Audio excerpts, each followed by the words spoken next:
عقبہ ابن عامر نے حضور علیہ السلام سے عرض کیا یا رسول اللہ فتنوں سے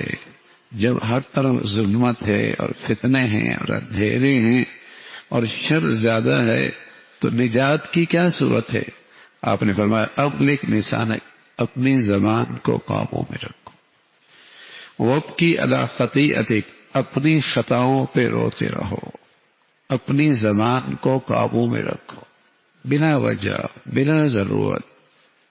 کیوں تذکرے کرتے ہو کسی اور کے، کسی غیر کے، اسے قابو میں رکھو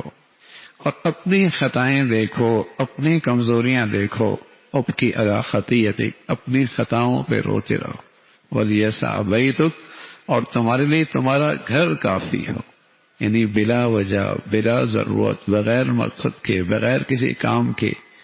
تمہیں گھر سے نکلنا کیا فائدہ ہے؟ باہر تو فتنے ہیں، شر زیادہ ہے، برائی زیادہ ہے، گناہ زیادہ ہے، اور تمہیں تمہارے لیے گھر کافی ہو۔ اور محدثین نے فرمایا کم از کم گھر کا ماحول تو مسلمان کا ایسا ہو کہ وہاں گناہ کرنا مشکل ہو،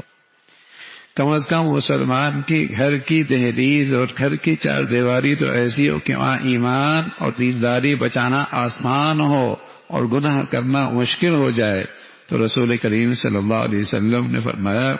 کہ فتنوں کے دور میں گھر بہترین پناہ گاہ ہے۔ اللہ رب العزت اپنے نبی کے ارشادات پہ عمل کی توفیق نصیب فرمائے۔